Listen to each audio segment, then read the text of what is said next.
Right,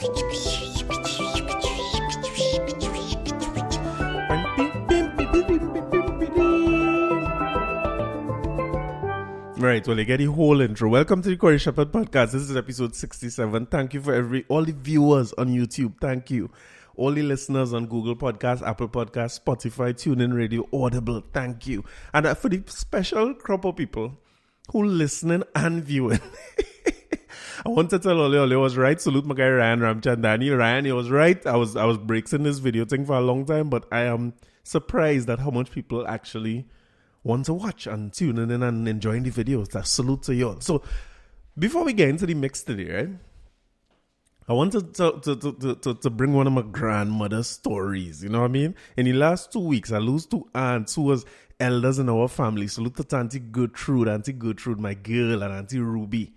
And it just reminded me of my grandmother a little bit. I was in a little reflective mood this week. And one of the things I used to hear my grandmother say all the time, you see, when, stories come up in the papers or you're discussing things, home and thing, and she used to say one of the worst things is to see an old man make a fool of himself. She always used to talk about that.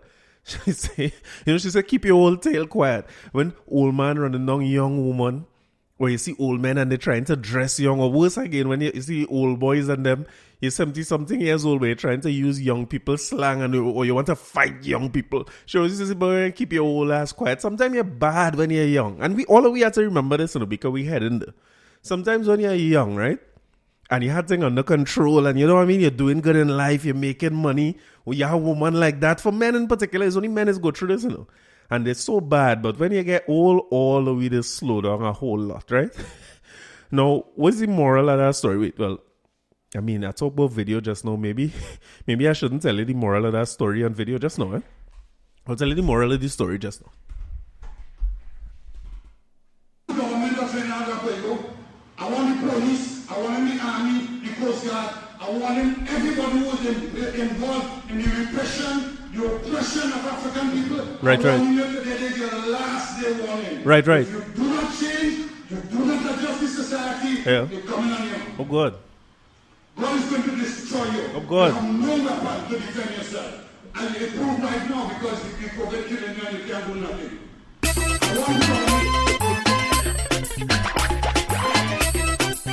Hey, this has nothing to do with that. Just a song, right? The name of the artist is Johnny King. I just played a drop just now by a certain man by mistake. But listen to this song.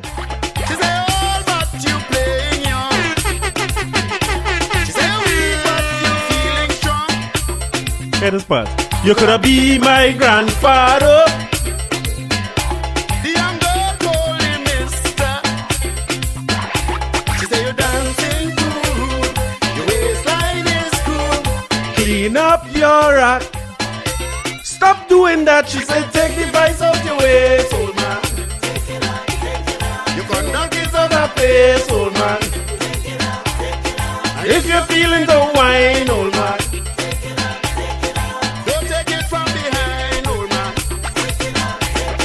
jump up, hold back, and back, and roll back. Listen, I talk about take the vice out the waist back. Can't stay on the ground too long now. I'm in pain already. Catch yourself, old man, catch yourself. You're too rude.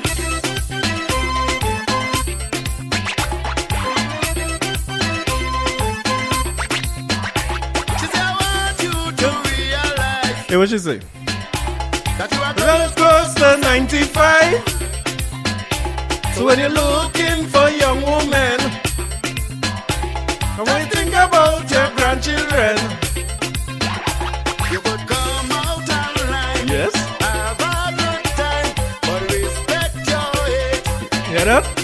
Tell me, she said, Take the vice out your waist, old man, your conduct is out of place. old man. And if you're feeling the wine, old man,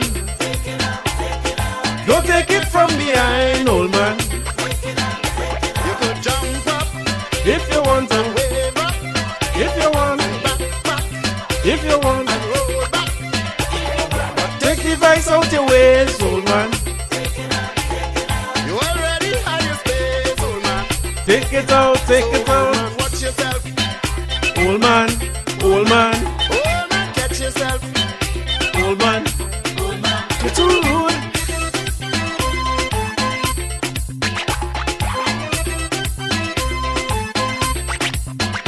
Stop talking and fooling around. This is your verse here. Yes. Papa, it's time to hang up your guns and your little bit of energy. I want you save that for granny and granny and granny and granny and granny. Your dirty old wine Yes. will hurt your spine. Young girls in bed. Go kill your dad. I say take the vice out your waist, old man. You ain't ready for the space, old man. And if you're feeling the wine, old man, don't take it from behind, old man. You could jump up If you want, and wave up if you want, and back if you want, and roll back. take the vice out your waist, old man. You ready for the space, old man? Hey, in a totally unrelated story from that classic song by Johnny King. Abu Bakr warns of war. Police looking to threat against PM and Education Minister. Now, before I move on, I mean, joke is joke, right? But I listened to the address. You know, I like Bacchanal, so I listened to almost the whole thing. It was an hour and something, you know, and they take out little clips and things. I am not a professional. I don't know how none of this is work. And, you know, the next thing, sedition is what coming, right? You don't see it coming already because the police doing their probe and they say we're ready. I don't know what they're saying we're ready for, you know, because in fairness to the man, even though he was talking bad John talk for a old fella, I mean, Abu Bakr is at least 85, 95,000 years old. So the man was only talking about God as far as I hear. Now, you could take that for what you mean, because when somebody like him say certain things, it will always be taken with a certain amount of weight, right? Because of the man history. But coming from the Newsday by Yvonne Webb, responding to Jamaat al-Muslimin leader Yassin Abu Bakr's declaration of war on the government over injustices against African people, Acting Commissioner of Police McDonald Jacob. Who is McDonald Jacob? I thought Gary Griffith was acting. He said if Bakr wants a battle, the armed forces are prepared for it. I'm not sure if this is how you should approach this McDonald. But all right, you're ready for it. Okay, good to hear you say you're ready for it. You know what I mean? I think they was ready in 1990. Who was the leader then? But Jacob said now was not the time to create and develop new enemies. Well done, Jacob. You pull it back. Throughout a 75-minute broadcast from his mosque on Mukrapo on Friday night, carried live on Facebook. Bakr, who led the 1990 attempted coup against the NAR government, spoke of injustices against the schools run by Jamaat and warned the Education Minister, Nan Gatsby Doye, to fix it or else. Now, every time the man say or else, he talk about the wrath of God and things, but okay. Jacob said the tape is being reviewed by the police special branch and legal department to determine how they should proceed. He said the video is receiving attention to determine if it was a credible threat or an emotional outburst to grab headlines and attention. Now, let me say a few things about this, right? I suppose anything Abu Bakr say, you had to take it serious because when the men talk, 1990 is a fresh memory in plenty of our minds. We could remember where we were, what we were doing, and nobody don't want to go back to 1990. And it's a especially scary time when you hear Abu Bakr talking about these types of things, when you're watching how much different types of protests going on around the world and people feeling like the government controlling them and the government trying to dominate what you do and they controlling your life and all these people who following the government is sheep and plenty of that narrative being pushed. And all over the world you're seeing not really revolution. All right, let me just say violent revolution. You're not seeing too much of that. Like I see some people fighting in front. Them ever learn to fight? We carry them see lots of them. But all over the world, you're seeing more and more street protests and people, even in Canada, places that typically very peaceful and docile, people uprising against mandatory vaccines and all that. And when you have somebody like him who talking very, very forcefully like this for an hour and 15 minutes nonetheless, you had to take it seriously. Because to be honest with you, I started to get fired up too, you know. When I listened to Abu Bakr for too long now, maybe I shouldn't have listened to the whole address, but when I hear the little 1-minute clip, and I see that he talked for an hour and 15 minutes, my first instinct was, this is not as bad as they're trying to make it sound. Because if he was really coming out attacking the government and making threats, plenty more clips than that little 1 minute thing that was going wrong on the socials would have gone wrong. I mean, out of a whole hour and 15 minutes, if Baka was talking in 91, most of that would have been carried and most of that would have go viral if it had somewhere to go viral then. So I say it couldn't be that bad. And honestly, it wasn't that bad. But what I will tell you is, all the old man joke I'm making, and the man's still very powerful for a man who is centuries old. And I started to feel inspired. Like I wanted to revolt. Like I listened to Abubakar for a while and I know gunman, but I have a couple of knife there. I started sharpening them up just in case. I just feel like to take these streets and fight for some. I know cause, I'm not a rebel and I have no cause. It's a bad combination, but I was looking for a cause in the moment that the man still have it to get people inspired and fired up. You know what I mean? So salute to Abubakar. I ain't think nothing going to come out of this. Nothing going to come out of this investigation. And every year something is happening like this with Abubakar and his die right off and thing. But that man, I mean, I'm talking about he taking the vice out, he waits all. No, that song wasn't for him. Sorry. I mean, I was talking about him being old, but he ain't old. The man still has some power. But I saw Dominic Kalipasad post on Instagram. Let me see if I could find it one time. He was basically carrying or covering the story, right? That Abubakar had done this speech. And he really just on TV6 News, coincidentally, talking about it. I don't know if he's the anchor for TV6 News now, but I've seen him on the news plenty, or at least on his Instagram. And his caption is that the police are keeping an eye on Imam Yassin Abubakar, the man who held the 1990 coup, and certain warnings issued by the Jamaat al-Muslimin leader on Friday. And I say, boy, listen, that is professionalism. Because Dominic Kalipasad, if anybody could carry their news report or talk about that with attitude or with a little sauce or with a little spice or something, it would be Dominic Kalipasad. But he just went middle of the road and just report exactly what it was and the police investigating it and so on. And I had all comments on that and I was thinking like, I wonder how you feel 30 years down the road. What was that, 40 years? How much years? 30 years down the road to have to carry a story like this about a man who you would have personally been through. All of us could talk about our experience with Abubakar, even if we didn't know him, by talking about our cool stories, right? We all have cool stories. And nobody's story can be as real as Dominic Kalipasad. None of us, or Dominic Kalipasad or the other people who were there. So when I look at him, looking at that little clip and carrying that story, I can't help but to think like, what he really thinking at that point in time, you know what I mean? But that's where we are. And I hope, just last week, I don't know how you say this right, we commemorate. I was going to say celebrate, but you commemorate 9/11, and you see people do that in the States. So for this to be coming fresh off the heels of that, I just want us to be at a place where we don't have to take these things to that point. I understand his point. I mean, the man was making some good points too. The man is a taxpayer.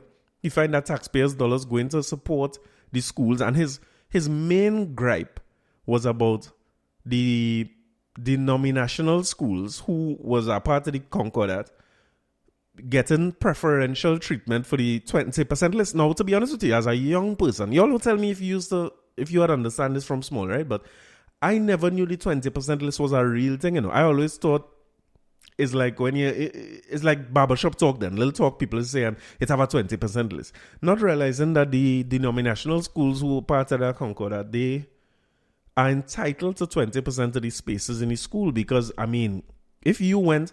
I went to Prestige School and I went Tranquil, right? I tell you, they have different experiences in them two different arenas, right?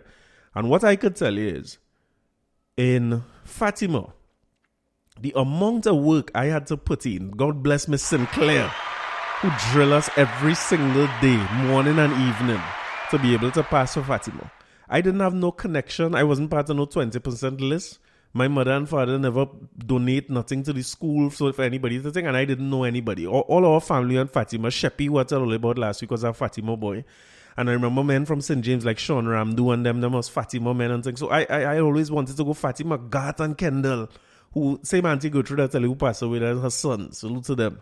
They went, so that was my examples. And I say, well, yeah, I have a chance. I go work hard and I'll go to Fatima. And same Sheppy, same Barney, we also talk about on Birdie and Barney podcast. It's to stay up with a man every night studying 11 years old. Like sometimes you just wonder, like, what gave you the drive to do that so young?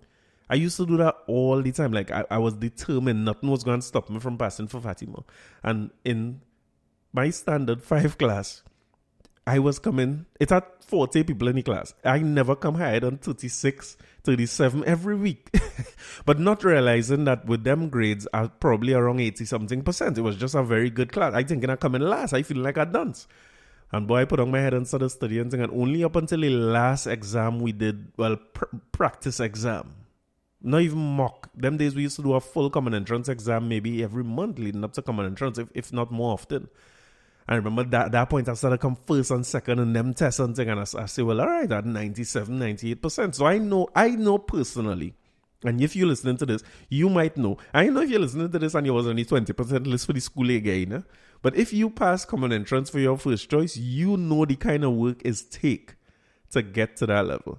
And then I went to Fatima and naively thought that everybody who was in Fatima put in that work that I put in. But in my young little naive mind, I realized that there are some people who not bright. I was trying to find a better way to put it, sorry. But there are some people who was that they could not get that grade to get into the school. Now, all that matter a lot less to me now, right? Because all who bright and all who think, the ones who was calling not bright and couldn't get into the school, them have bigger businesses and making more money than me now and doing better and have more voice and influence in society than I have or might ever have. But the reality is I know they could not get that 90-something% in that exam because I know what it takes to get that. So Abu Bakr basically saying that when you control in that 20%, you bring in your friends and families and what we like to call your 1%ers, they guaranteed spaces in these schools. And the schools getting subventions from the government where all of us paying tax. You know what I mean? We paying tax for 20% of the people who not qualified to get into the school to get in regardless. And I understand that was the man point overall, but as is normal in this country, that lost in its source because it come out to be a threat and now the police investigating the threat. And I think the message that he was trying to carry across in the end kind of get lost. But that was the message. And it is fitting, if you ask me, because we now come off a common entrance result. And wait, before I go on too far with that, you see all the children who pass common entrance or attempt common entrance, what is called this now? SEA. All the children who attempt SEA and pass and get through, salute to them, boy, because this had to be one of the most difficult times. That exam, if I'm not mistaken, would have gotten delayed a few times. And it's such a difficult thing mentally. Like if you could carry yourself back to that space when you're getting ready for exams. Think of this, right? When you were getting ready for exams a long time, they take away the football from you can't play no sports, you can't climb on the block or whatever you used to do. You didn't used to get to do that as much. So fast forward to these children now. When you're preparing and you're in exam mode, parents would have no set of TV, no Netflix, no games, no tablet, no phone. You know, you would have get restrictions and you'd have to be studying all the time because you're trying to peak in time for this exam. So when you're in that mode and you're in focus mode and go mode, and then the exam delayed, you end up being too wound up for too long. And that would be a real frustrating process. So I was real happy to see these children do very, very well in their exams. And I was glad that, this happens every year, to be honest, where people post their pictures of their children either in front of the new school that they're going to go to, or with the results slip saying Holy Name, St. Joseph, Bishops, Fatima, Pres. You know the list of schools where we have a whole lot of pride for the children because they pass for that. And there might be a slightly different feeling, at least on the social media, when your child didn't get to the good school or the first choice or whatever this foolishness is.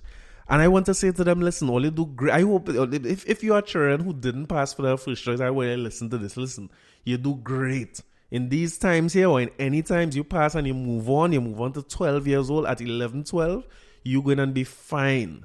Whatever school you go to, what you put into that school is what you will get out of it. It does not matter what school you go to.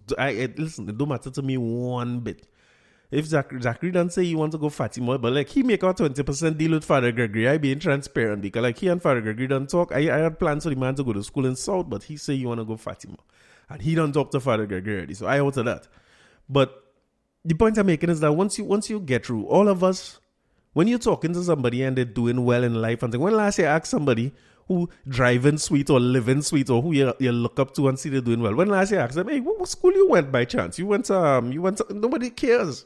You could make anything you want out of life. And I always wondered in Fatima, like the difference between Fatima and Tranquil for me is a real contrast. I mean, maybe I'll talk about that for an episode, because Fatima and Tranquil is two whole different worlds in terms of the teachers, the students, the environment and all that. But I could tell you that while I was in Tranquil, DJ Bravo, the biggest artist this country has ever seen and maybe second best cricketer, he was in Tranquil. He wasn't, you know what I mean? And look how well he does. I always feel like wherever you put, and he was going training. I remember with Paul Clark and them days, he was dedicated to cricket from a young age. And salute to him for making it as far as he make it. So youths, listen, don't study them old people who study nothing. You put in your effort, you get the school you go to, keep working. Don't let that get you heavy and despondent on them things. And when you look at what Abu Bakar's saying in terms of the subventions going to people, he ain't getting any subventions to pay his own teachers and those things. What he really basically saying is that you're putting these children in his school at a disadvantage, really to cater for the highest class of society. And I'm saying this, right? The highest class of society don't need school as much as me and you need school. I am all for, you know, my philosophy on 1%.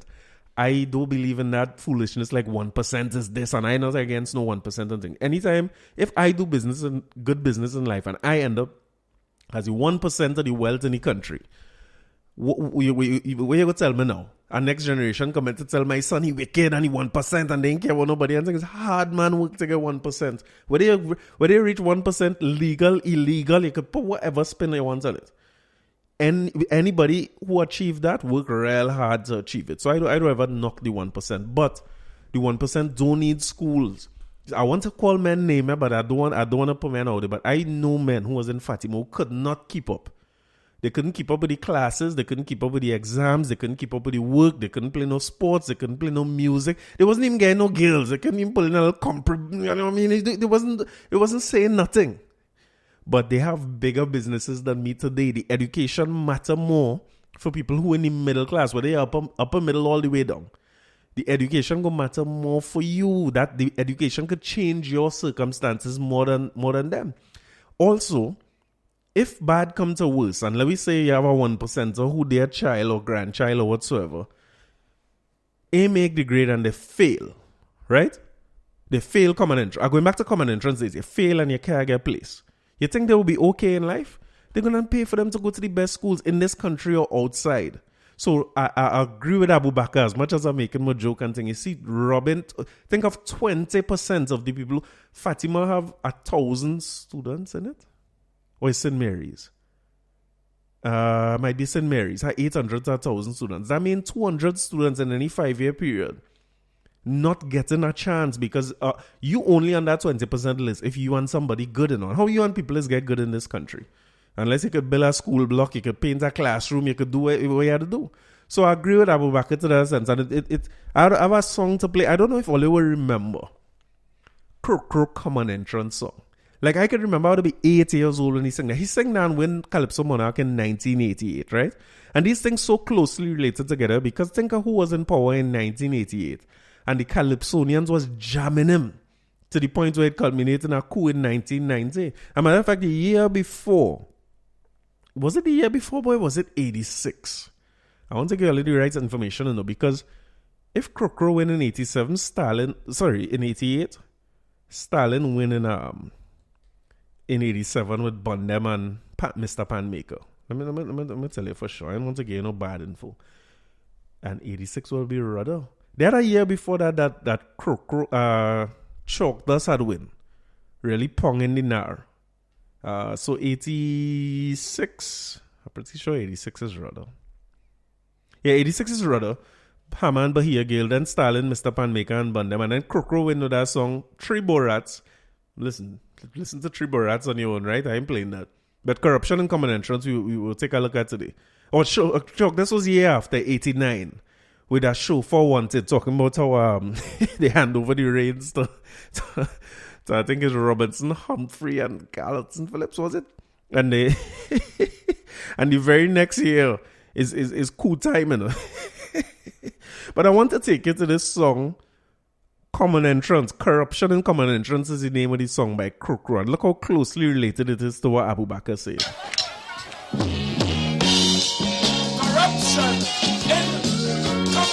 Remember it?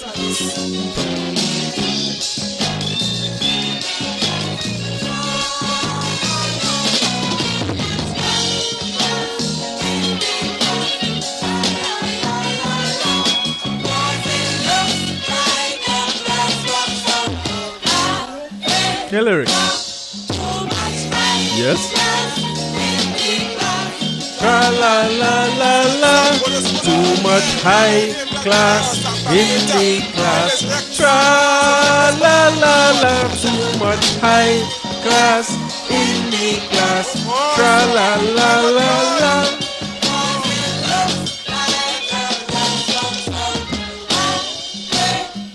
Me a thinking fine.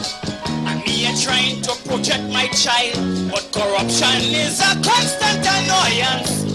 Going on too long in common entrance. Yes. You don't have to be intelligent, that is a lie.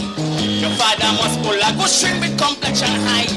Your child could be bright like a bulb and from Laventine. Forget holy names, convent and bishops and Steve. Yes. Because they have to pick Lahadeu, Budu, Krishna Maharaj. Because Arjun and Saj, father, Big garage. Chaiti Bisuni Moli and Pomani, the brother, sister, son, and Narwani. Hadid Montano, Saban, Abraham. They pick so much big shot, children they get sham. When they full them big shots, school right up to the neck. They send all them poor on to the junior sec. Too much high class in the class. Tra la la la la. Too much high class. I don't know if all you remember Krokro come out in a primary school uniform. I'll post the link to the video in the YouTube, right? If you're listening to this, check the YouTube and you'll get the link for the song. Krokro in a full primary school uniform, I don't know. How good your memory is? Before command entrance, the last alignment on Independence Square.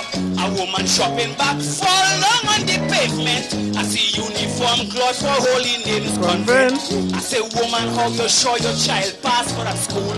She say she connection school and she ain't no fool. She say she husband on the staff and she start to laugh. She say, Coco inside whole ministry is mad. She said they have to big chin fat, wrong song and them half white. Yes. Parents know where they're going Long before they rise. and if your name is Cornel, you pass with ease. All them Cornel is for Fatima and St. Mary's. You must be politically active and have your party card to get in big shot school here in Trinidad. Yeah. You ain't get teacher Jaggis a royal saloon by check. I tell you buy uniform For the junior sec. Too much high class in the class. Tra la la la la. Too much high class in the class. Tra la la la. Too much high class in the class. Tra la la la la.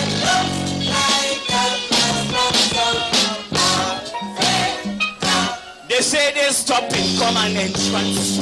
Yes. Just to put poor people in more gloom. Black and chicken and their parents go have to groan. When they start the new thing that they call the zone, it means if you living in Woodbrook and in St. Clair, automatically going there where the air's rare. And if you live in Togo and you're coming first in the race, you can't get into St. Augustine Girls by Right under my head. because they have to pick broker and Dilema. Miss Dilema gives she daughter a gold watch to give the supervisor. Yes. They must be Hassan Ali, Hayatali, Masang and Rouse. Ramuta Singh the supervisor free steel to build the house. Yes. But I want a big piece of rope to tie the neck of panting. Leave him in the sun and rain till he get in. And when I get that, I'll pull the rope and pop him neck. Then we go get some high High class in the junior sec. La la la la la. Only high class in the class. La la la la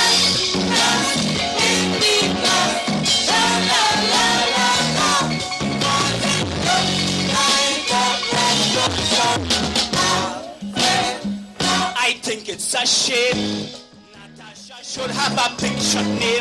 Yes. Somebody would have lost their work or end up in jail. When the results come out and Natasha fail, because she have a big stupid name like Wilson. Nobody in the ministry care nothing. So change your children's surname and don't be a fool. If you want your children to go to a prestige school, you see you had to big talk, me afraid to talk, because all of them people, they doesn't walk. They have to be chin fat one song and them have white. Their parents know where they're going long before they write. You must be politically active and have a party card to get in big shot school here in Trinidad. You ain't get the Jagis or Royal Saloon by check. You get a band. Uniform for the junior sec. Too much high class in the class. Tra la la la la is only high class in the class. Tra la la la la la. This is 1988 Calypso Monarch. That's the first one he went, and he went on to win, I think, Crow in 5 or 4. Plenty, multiple, right? Now, I had to read an article from Newsday, before we move on from Common Entrance, because Ceci, right? Salute to all them youths again, but this one warmed my heart. Shane Superville from Newsday. The Jones family has had a challenging but rewarding year thus far as their youngest member earned top marks in the SCA exam at his primary school, Nelson Street Boys RC. Trey Jones, 12 years old, passed for his first choice in Mary's College. Well, I mean, it's not Fatima, but we're glad for him still. He passed for his first choice in Mary's College and earned 2 trophies for getting top marks in mathematics and language arts. Speaking with Newsday after receiving awards on his results on Thursday, Jones said despite some uncertainty and nervousness leading up to the exam, he was encouraged by his family to work hard. He scored 97 out of 100 in maths and 85 out of 100 in language arts. Salute to you, young Jones. I didn't think I would have gotten higher than 70 at all. I thought I was going to fail and that I would have to repeat. What? But I built up my courage and started working hard. Beautiful. I never stopped working. Every day I revised and prayed and I did my work. I was happy for this youth. I felt really happy, overjoyed and excited when I saw the results, and I thanked the Lord for that. Jones said he was especially grateful for the support from his mother, Cleopatra Jones. Speaking to reporters, the elder Jones emotionally recalled the challenges she faced over the past year and said that she was proud of her son's achievement. She said that her family would continue to support her son, and she was confident he would accomplish more with the proper guidance. I'm pretty sure I didn't read that right? But you get where I'm coming from, right? He proved he could do it himself. I know the journey now starts, and I am right there supporting him fully, his father and I, because he's the baby. I have 3 other older ones. He's the last. St. Mary's College, you're getting Trey Jones in your school, and he's going to get an open scholarship. He will go abroad and study because he wants to be a brain surgeon or open heart surgeon. So the money he's saving is going towards that and not playing with that. Listen, when I see that mother, and you have to go and see that thing in that article in the Newsday, because that youth man, he was calm and saying, you're getting them results and saying he looked like, the thing about being 12 years old, you'd never understand the consequences of that exam. At least in our time, it was a big deal back then and so changing to how your life was going to, I suppose. But he stand up there so cool, and that man's mother was emotional, boy. When she say, I'm a cleaner. He used to come to the station where I work. He was small and he would pick up a broom and help me. I used to show him the pay slip I used to earn, so he know the small money I was working for and how hard I was working. And everything, his lessons and this and that. The support is with the teacher. She's always involved and so on, right? So she was emotional. She was talking about how he didn't need no prompting. He was on his own there, picking up his book and studying every day again. So, from what Krokro saying, it's a different time now, because I am a testament to the fact that I could work hard and get into Fatima. I'm not naive. I know most people will work hard and still not get into a prestige school. That's the sad reality of the thing. And I also know that there's a very big difference in the exposure and care that you get in a prestige school, or let me just say that you get in Fatima versus where you get in Tranquil, because the amount of freedom I had in Tranquil, I have never seen freedom like that in Fatima. Fatima was a place with rules. If you didn't have no discipline at all, you would have get some discipline inside it, because you couldn't just live and do what you want. But anyway, we'll talk about that next episode. Salute to young Trey Jones. Everybody proud of you, boy. You do good. Coming out on Nelson Street is going to be hard. I could imagine if you had to take a guess how much boys from Nelson Street boys pass for St. Mary's. How much you would have guessed? So salute to Trey Jones. I'm glad for you. And the journey now start putting your work. You see that if you develop that discipline at 11 years old to get up and revise every day, you're going to do great in life regardless. So before I come up for this topic, I want to leave you with a song by the great Bill Trotman.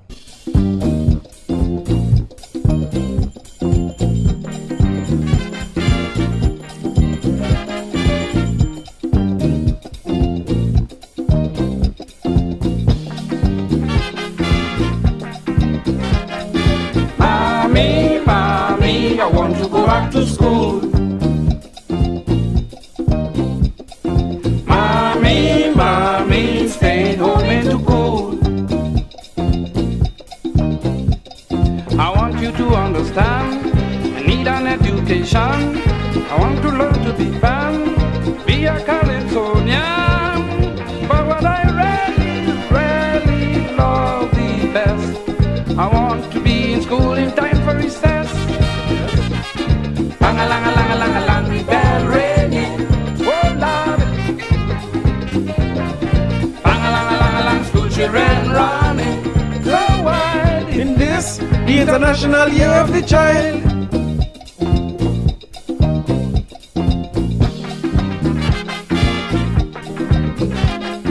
Mommy, I have to go to school.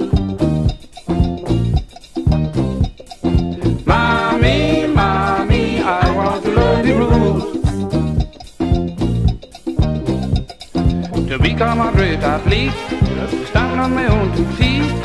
I could learn to brush my teeth, What? just like on Sesame Street.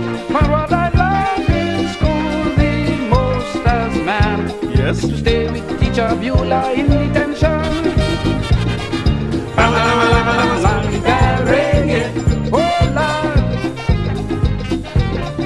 Lang-a-lang-a-lang-a-lang, school children running so wild in this International Year of the Child.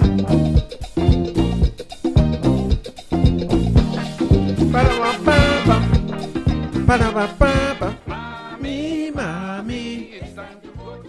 Yeah, so that dedicated to the great Trey Jones. Listen, boy, you're going to do good in life. You stick with it. You stick with that little habit. You develop a revising every day. And find what you like in this life. It's a heart surgeon or brain surgeon. I can't wait to come back on this podcast and say Trey Jones is a brain surgeon. I can't wait for the day I go be here, you know. And you go remember him, you know. I remember by the decades, you know. I can't remember what happened yesterday, but I remember what happened 10, 15, 20 years ago. So I remember that little fella when he get into med school and thing, and we will salute him again. So salute to that. On the next topic, in a whole different direction. Well, maybe I was talking about Abu Bakr, maybe a good transition. This gun thing getting out of hand. Now is investigation into FUL licenses. So this article, right, is saying by Denise Wren, of course, on the 20th of March 2021, but updated on the 12th of September 2021. Because if you didn't know, they have an investigation going on now into the granting of FUL licenses, and they're saying big corruption and big money passing, not just for people to get a FUL, but for people to get variations so that they could get multiple weapons and high-powered weapons like we talked about last time.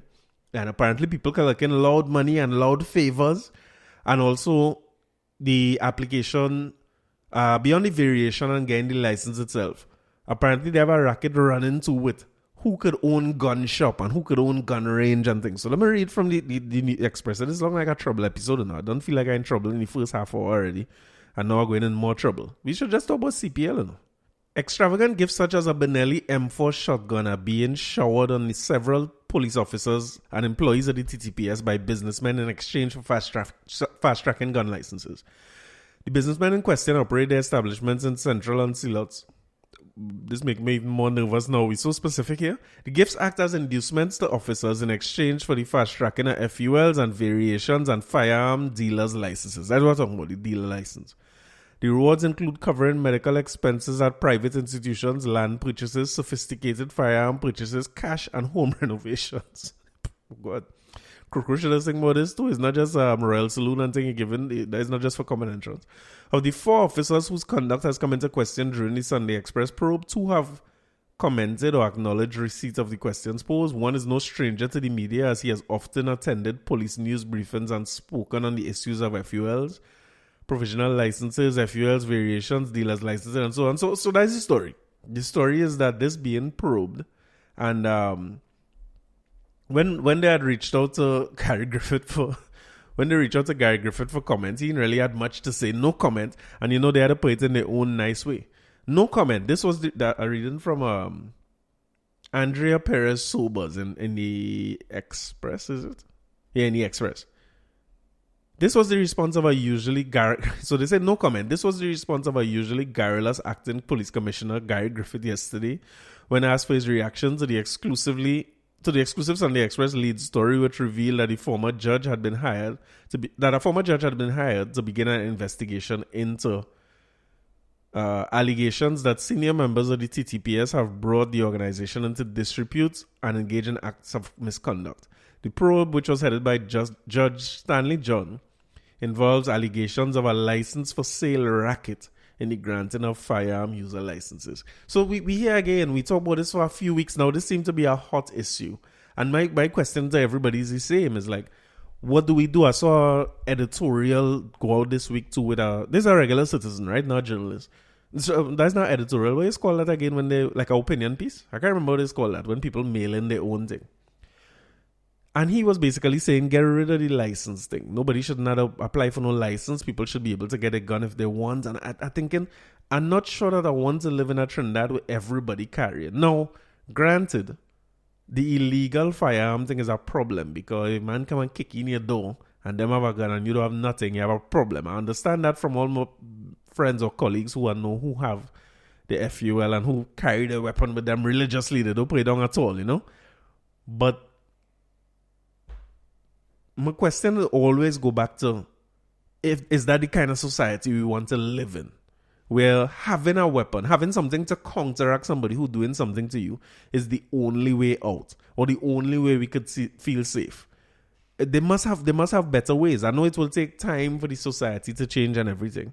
And if we create more opportunities for youths to see their way, like not squeezing them out of the common entrance thing and not giving them opportunities. Or what happens if my boy Trey couldn't get into his first choice? Your trajectory of life so different if you're not getting to the path of what you're passionate about, which is a surgeon. A surgeon is an expensive profession. He's going to need a lot of investment, not just in his own time and effort, but plenty of money to go medical school and learn to be a surgeon. So by more and more youths getting squeezed out, we pushing youths into less options. We're putting people back against the wall. And then rather than address that in a meaningful way, it seems to be that we're more leaning towards, okay, let's arm ourselves too so they could kill them when they come by us. You remember when the 1% talk started with when Anthony Bourdain was here, God bless his soul, with who end up being, they coined the term 1% themselves, if you could remember that, because when they were talking to Anthony Bourdain, he was probably innocently asking, how much of the population you all make up. And they said that the Syrian population only makes up 1% of Trinidad and Tobago. And they were sure to add that, yeah, we might be 1%, but we are the most powerful 1%. Right? Another statement that was made in that same dinner on that international show, whatever Anthony Bourdain's show name was, I'll never forget that. They said that the crime in Trinidad is really getting bad and everybody, it's getting gruesome and all those types of things.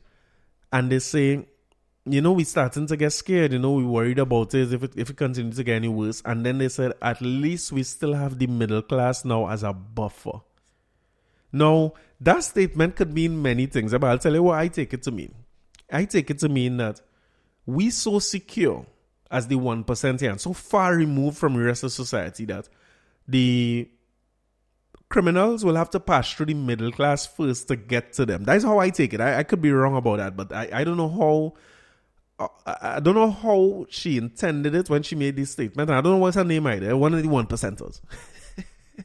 But she said that the middle class is still there as a buffer. So in other words, they'll kill all of them first and they'll rob all of them first, and then when them run out of things, or when the middle class gets so poor that there's no longer a middle class, then they're coming for us. Them statements very, very loaded in. So when people take that And for the next 10 years or how much ever time it was, they hold on to that 1% statement. That is the statement I hold on to more than anything else. And I think it's reflective of the attitude we have as a society as a whole. Because we seem to be more comfortable with the idea that let me get my weapons too so I could protect myself. And to be honest, I feel like it's a part of the selfishness of our culture. I believe us to be very, very selfish people, very self-centered. And once we okay and our family unit, like the nucleus, not the whole family, like not relatives, right? Family, the core. I feel like we're willing to let everything else be at the expense of that. So even when I talk about it, listen to how I talk about it. If somebody kick in my door home by me, I could protect me and the two people in by me. So I'm not sure that is the kind of society that I want to live in where gun violence is the first option. And I want to draw a parallel to a story I see this week that was sad, where this grandmother in Tacarigua. Let me read it, right? It's sad like hell, just in case you didn't hear it. So this is by Shane Supervillain in Newsday. Boy found mauled to death by granny's pet Rottweiler. What was supposed to be a happy visit to a house where his grandmother was house sitting in Tacarigua on Sunday took a deadly turn for the Lewis family when their youngest member, Amazio Lewis, 4 years old, was mauled to death by the grandmother's pet Rottweiler. I think that's a mistake. It was the owner of the house who had a Rottweiler, right? The granny is a caretaker for the house. So she said for the first time she carried the children with her. And she was talking to him. The little boy is 4 years old. And they say the boy accustomed to dogs and things. So he might not have been scared when he was in the yard and seeing the dog. But whatever it is take place, the dog get loose. And unfortunately, the dog killed the little boy. So, them things so sad, boy. When you think of stories like that, you had to be a beast not to feel for everybody involved in the situation. Because imagine you are abroad, you leave somebody to see about your house, and something like that happen. Your caretaker, sometimes your caretaker like family to you. You know what I mean? Your caretaker is somebody who you're celebrating birthdays with them and Christmas with them and their anniversary, and you're helping them in life and they're helping you so much, and you talk to them all the time. It's part of your home. Imagine what that grandmother going through now, boy. I mean, the sad reality about the 4-year-old is that's so final. It's one of the saddest things. The finality of death is something I have a hard time coming to terms with in life in general. And sometimes when you think of who left behind, what that grandmother gonna feel like, boy, when she see her daughter or son, who's that child, mother or father. What you could say, what you could do. This is just a extremely unfortunate and tragic accident. And it takes me back to a guy who I'll never forget. A old man who was working in I shouldn't say old man. I was something good. That grandfather who was working in, I want to say it's in Petrotrin, but I know it was in somewhere in the energy sector. And he had gotten news that he got a promotion.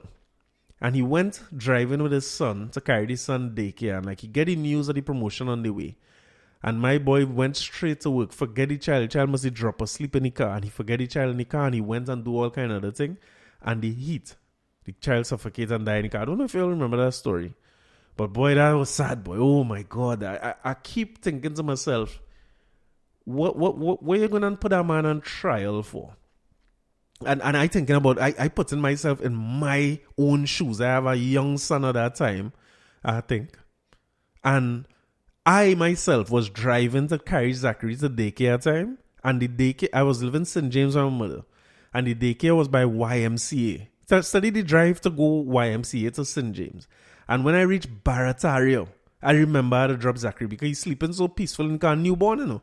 He's sleeping so peaceful. I had to take Roundabout Plaza and come back down to carry the boys to school. So I'm saying that to say it could happen to anybody. Now, let me give you an extreme circumstance, which I wouldn't wish on nobody. I don't want to speak nothing like that into being, but I telling you, for me personally, if I in that situation and my father pick up my son to carry him thing and something happen and he forget, listen, how I go hold that against my father? If my father was in them exact circumstances, I will never hold that. That's going to be hard. That's going to be one of the most heart-wrenching things. And our whole family life going to change. But at no point I want to go and sit down in court now to watch my father go through a trial for this. I myself go say, oh no, it's a no way to, I'm not pressing no charges. No, my father will never do nothing to harm my son. Never. Just you know what I mean? So when you look at This mother, and that's what I mean, because that old man had to go to court and thing. I remember them carrying him to court and charging him with some kind of manslaughter charge. And I thinking, what we come into as a society, and that's what I mean when I say this idea, there's a difference between justice and vengeance. If it is you have an old man who make a mistake, tragic, unfortunate, same thing with his grandmother, it's tragic, it's unfortunate, and it's irreversible. What then you're carrying them to court to do? What you're looking for then, I believe, is vengeance. You're looking to, so he caused somebody to die, so he should suffer too. That is not justice. Justice is putting that youth man, in the case of the one in the energy sector there, with his father, and put them in therapy and give them all the help they could get to get past that. Justice in this situation with this mother, grandmother, and this little baby, 4 years, is to give her and her child and the in-laws and whoever, the whole family, use that for the justice system. Forget paying lawyers. Put the money towards giving them as much therapy and counseling as they need and time to vent, and get them a chance to get out of the country to get them a trip, let them go somewhere. Because that grief will never leave them. The justice is already served in that situation. That them things so hard. What you're going to try people for? And that's why I have an issue with the interchangeable way that we use the words justice and vengeance. What they do to that old man, and I'm not sure what was the end of the story, the old fella who had forget the child in the car. I keep saying old fella, granddad, right? Who forget the child in the car. Hope that it didn't go any further than that initial trial. It shouldn't have come to that in the first place.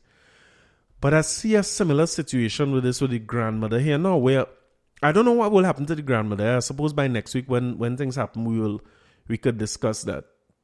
But our definition of a victim in this country is too broad. That little child is a victim. That little child parents are victims in this situation. That grandmother is a victim. That the other children who are in the house is victims too. And even the people who are abroad and that happened in their house, they are also victims. We always like to feel like somebody had to be the perpetrator and the victim. It has some situations where it's only a victim. And this is one. And I want to go as far as to say, well, of course, God bless the child, God bless that family.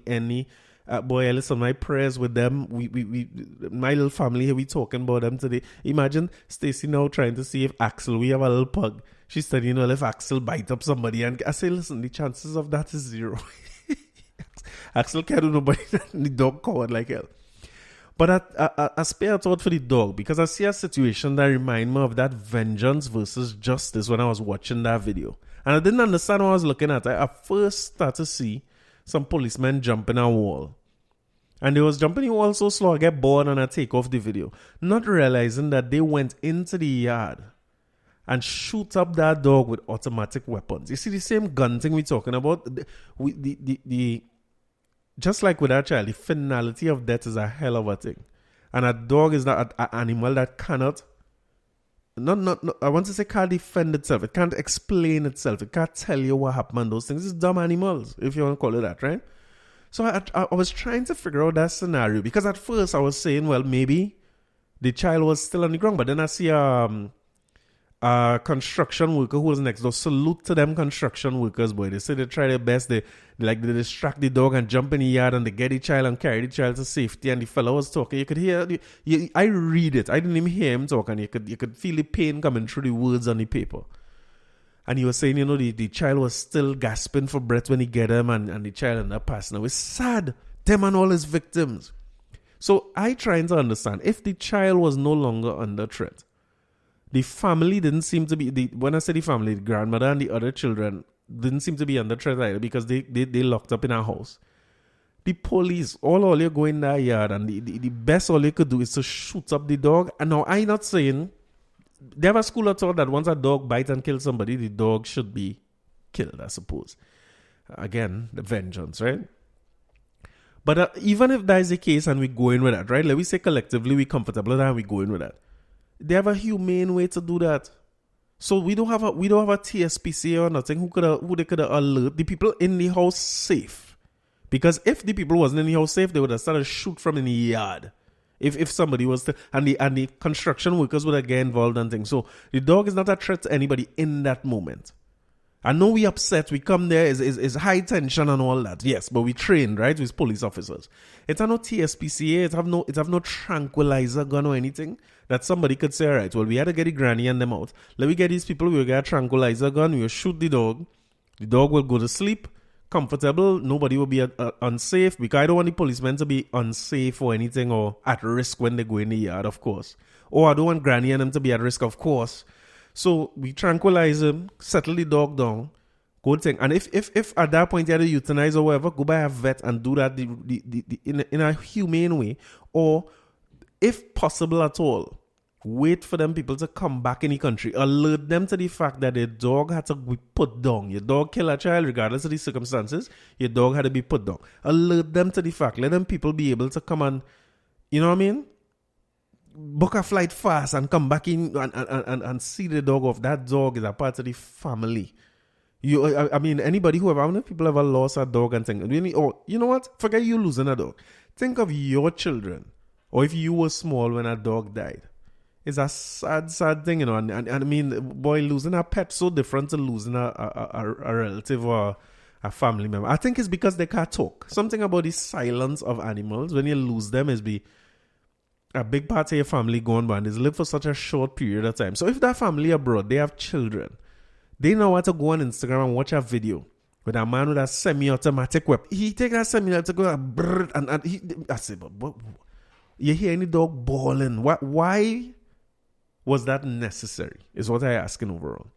I find it to be highly unnecessary, highly insensitive, and it's almost like that. And that's what I mean when I say we want vengeance. What do we do? It's not justice we're looking for. So that family had to now see that the dog gets shoot up. I don't know if they could come back in time to bury the dog or whatsoever it is. I mean, the thing, as sad and as tragic as it is, the thing is an accident. Life is fragile. As sad as the reality is, these things just happen. We can't react to that like that. That can't be the way. And I think the issue is so related to what we were talking about with the FUL thing before, because a part of the problem I seen is that we just becoming a gun society where we want to deal with things quick, and the fastest way to deal with something is to pull the trigger and let something go. So I'm going to play a song that I wonder if you remember, because this problem is not today, you know. How old this song is, and this was the problem then. All original Gundelores and rude boys who call themselves gun gagan. All the violence must stop. Stop. Stop. Peace and love, my brethren. Black is the color of African skin. Bam bam. Bam bam. Bam bam. Bam bam. Heaven help everybody. Gundelores in party trouble. Oh yeah, yo, it's struggle. Then we sweet and soul session, creating panic and tension. Trouble. Oh yeah, yo, It's trouble, jumping and pushing. Doye, doye. Doye, doye. Doye, Doye, doye, doye, doye. Bam bam and them a lick beer shot. Yes. Bam bam and them a half idiot. Bam bam and them a lick beer shot. Bam bam and them a half idiot. throw away your gun, rude boy. Let we Have some fun. jump up, wind up, shake on. Hey, hey, hey, hey, hey, hey. Everybody, All right, let me come out of the sadness zone, right? Because I mean that the whole situation just saddened. Ain't nothing we could do about that now. Yeah? We will follow this story and I will update on it as it go along. I hope they ain't do granny nothing, boy. Let granny grieve in peace and grieve with her family. And again, the gun thing, the finality, the fact that you could just pull a trigger and send somebody home, like long time. When you want somebody fall out, you had to cough it out, you know what I mean? You had to fight. And with that fight now, both of we could still live. I was talking to my partner Damien today, right? And he was talking about how we grew up long time. You and a man fall out, or you fight and them kind of thing. You used to fight your friends, you know. You and your friend coffee in your face, your eye black. And then tomorrow and the day after, and you let that cool off, and then everybody else back to normal, you're talking to them. He was telling me that a partner he fall out with back in the day, and then fight and all kind of thing. He gonna lie him that the children have a birthday party. You know, when the two children come together as friends, is he and the man who used to fight? When them walk in and see one another, them sort of laugh one time. That's what I mean. Like you could get to see the person after that. You could get mature and realize that everybody cool and we was just hot-headed and thing back then. But we can't allow ourselves to turn into a gun society where everything is just out somebody lights and then dies it. Nobody don't live to see tomorrow. We had to go back to coughing it out. And a good job of the cough out happening right in Sealots. We getting a good example from the boys in Sealots. because I know Oli was following it on social media to where you was starting to see a ring. I'm using the word ring loosely. Like people make a ring. Like we used to fight in school long time where everybody crowd around. And people fighting on the bare ground. That is how it starts off. It was a real ghetto boxing match. That is how it starts off. And then, when was that? Must be Saturday night or Sunday night, I think. I just started to see pictures on MYB and them of a proper looking boxing ring. Now it looking like a ring. I don't know where that was. I don't know if it's a community center or the middle of the road, but it's a big ring. I say, but they're taking this thing serious because man started to challenge one another. I see Alexander come out saying like he wants to fight. I was glad that Johnny Bravo didn't make any attempt to put on no boxing gloves to say he's going nowhere, and we've heard nothing from him. Salute to you, Johnny Bravo. You're doing the right thing. It didn't end well last time with the hand wrestling. Don't go and try to be boxing Alexander. It ain't going well. And then every local, like the Instagram celebrities kind of thing, or artists. So Swappy's a fit man too. Now I see Trinidad Killer was trying to challenge Swappy. So Trinidad Killer, I don't think you should do that. I see him on Instagram lifting some kind of weights, looking like, you know, like if it's like two Mentos on the end of them weights he lifting and struggling with it. I don't think he should run into Swappy. That's going to be a problem. But everybody had a fighter, like Beatam has some fighters, Sealots has some fighters, and everybody coming together. I'd rather that. I'd rather people cough it out and find some kind of way to box one another than to go to this gun culture. So, I mean, I find it to be people talking bad about it, but I find it's a positive thing overall because it's the same thing we were saying earlier. Once you're giving youths things to do and giving them options, who knows? The next Evander Holyfield could well, I'm not laughing at this, right? This is serious, right? I don't want to laugh at this, right? I'm digressing a little bit, but Triller just do these fights, right? Don't laugh, right? Triller is do these fights. I remember coming and talking about Mike Tyson and Roy Jones fighting one another. And then I saw was it on Joe Rogan podcast? One of them podcasts. Holyfield was on it. And to be honest with you, he wasn't singing very good. He was singing, you know, boxers when they take a lot of punches. You know what I mean? The constant head blows and things is a problem, right?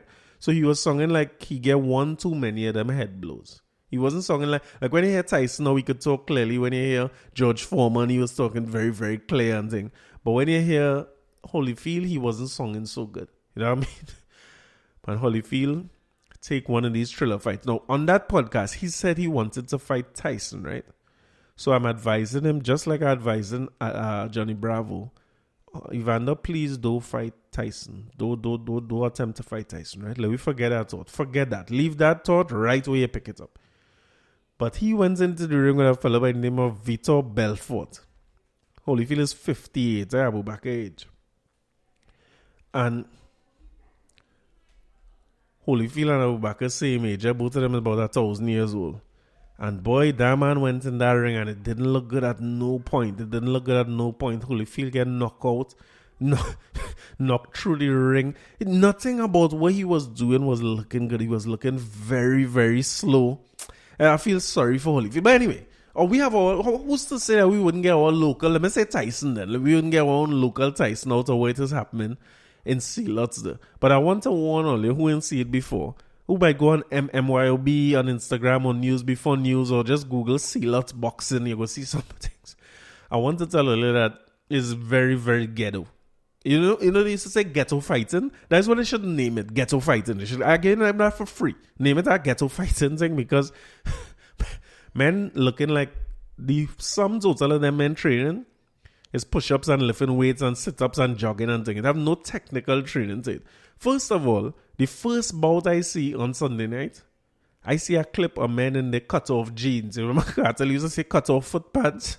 Men in their jeans and their jersey and things with boxing gloves fighting like no. I say, but what is this? All you can put on like a football pants. I know if only have boxing pants and things, but nobody can put on it. Then I see the referee and the announcer is the same person in this Ghetto Olympics, boxing, ghetto fighting. The announcer is in the ring, right? You know Michael Buffer is come, and you know Michael Buffer had to announce Holyfield and that thing. They should not wake up Michael Buffer to put him to do that. But anyway, the announcer, my all local Michael Buffer, is inside the ring with the boxer. Not inside the ring like how Buffer is make the announcement and then he let go the mic and the mic float back up and every. I'm talking about while the fight is going on. It's no referee, you know. He announcing the fight in the ring. And you know, referees just come in when you know what I mean, like in the Roy Jones and Tyson, they had plenty holding in the fight, right? So the referee will come in and get intervene and come in between and say, no holding, don't hold him, you know what I mean? It's back. It had none of that. The announcer who announcing he in the corner and he saying, hey, don't hold him. I'm like, cough it out. Don't. I say, what level of experience is it maxed out. The man who making the announcement and who referee, the man have a roach in his hand. You know what's a roach? The man smoking a roach while the fight going on. Everybody is taking in this fight. And it's no NBC, no CBS, no HBO, none of them thing. The TV crew is the whole of C-Lots because everybody phone recording. So how I get to see a little piece of it? I see a little piece on Swappy phone. I see a little piece from Young Brother Instagram. I see a little piece from MILB and a piece from News Before News. And that is all. Because I suppose the fighting still had to be underground. Because as much as Alexander being a part of this, you still cannot play team sports. Well, boxing is not a team sport. So the men and the men clear. There's only 2 men fighting at that time. I don't know 5. But there's a crowd, right? There's a crowd. And if I know anything about, because I tell him the same thing I was talking to Damien today. If I was in St. James still and it had boxing, we was going to chain up a fella by the name of Mad Jerry. I guarantee you that Mad Jerry would have been Trinidad St. James boxing champion. You see how he's like a man nickname long time just to call Mad Jerry. Mad Jerry would have been down there and all of we would have been heading down C-Lots to watch Mad Jerry thing and we would have been betting heavy on them fights. So I can't watch nobody different because I would have been right in the midst of that if it happened. But we still in the middle of a pandemic and the amount of crowd I see around that ring, most people didn't seem to be concerned about masks. You know what I mean? Mask was not the priority then. Men was just out there to see knockouts. And listen, it's no point system in the fight night. You know, it don't seem to have no sort of point. And I don't know how they count any wrongs. And there's no bell. The announcer just saying, "Oh, cough it out." That is how the fight started. And everybody they're taking that in, everybody phone up. I suppose you ain't seeing much on Instagram because you can't alert the police to the fact they're having a big gathering. But if Alexander know, I want to think that the police know. So there's one of them dualities too. I find it's a good thing and it's positive. You know, find things to do, find positive things, bring people together in them communities. Stop this kind of thing where man want to kill one another from one side and borderline and man can't cross. I like things like that as bring the hood together. A little ghetto fighting. It's beautiful. But we can't do that.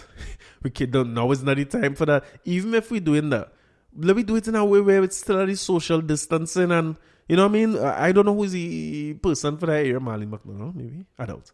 Cleopatra Burrell? Who they end up in? Oh no, the lawyer fellow. Wayne Sturge? I think it's Wayne Sturge. I feel like I'm wrong about that. But whoever is the MP for down that side, they could do it in a way where we could do it without the COVID protocol being breached. Because I see what happened in Grenada when people decide that they're going to have their own jab. You remember that? That was just about 3-4 weeks ago. And now Grenada seeing some of the highest spikes they're having to the point where the government trying to make an official decision about a system for who live and who dead when they come in the hospital because the healthcare system overwhelmed. COVID going on for a long time, so we getting fed up by it and saying everybody taking their chances, right? Just like me. But I don't like the idea that they have a whole crowd like that gathering and that gonna get to be a Sunday night thing. I also find it passing strange, or maybe the videos, let me give them the benefit of the doubt, that it was so well organized that the videos only start hitting the socials after 8. Because if them things was hitting live, I want to know if it had no curfew in C-Lots. Because most of the things I see with that fight going on was looking like after 8, 9 o'clock. That looked like it went well into the night, But let me give them the benefit of the doubt that all them things happen all around 7 and they lock off 8 o'clock.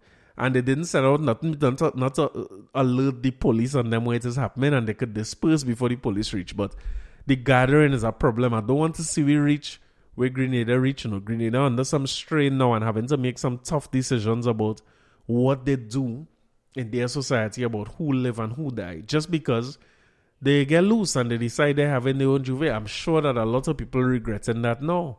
And like we said in the beginning of COVID, one of the issues is that the young people who are around the boxing and who are around the juve and things, that is not the ones who will die or need to be hospitalized. It's people with comorbidities and the elderly, the 1,000-year-olds among us, you know what I mean?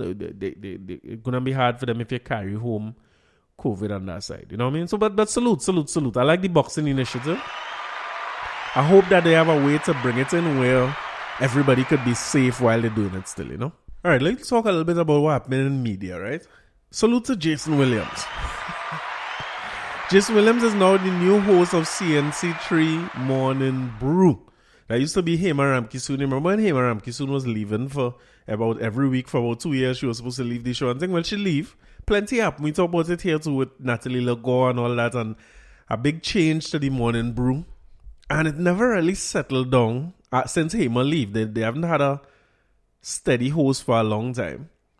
And they was making some kind of surprise announcement over the last few weeks. You were seeing the silhouette of the person. When you see the ball head, it was pretty clear that it was Jason Williams. So I'm glad for Jason too.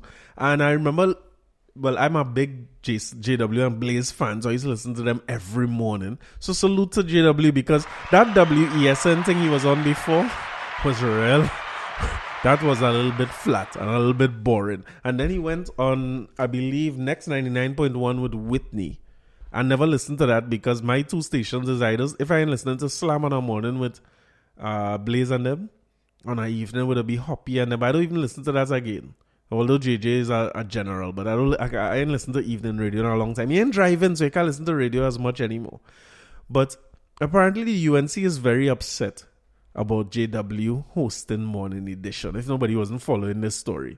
So Kamala Prasad come out and say that now it's the PNM brew and it's PNM 3 instead of CNC 3, and they put she said, in a country with a vast storehouse of talent, it's amazing that this leading media house can only find PNM candidates and outright lobbyists to host their programs.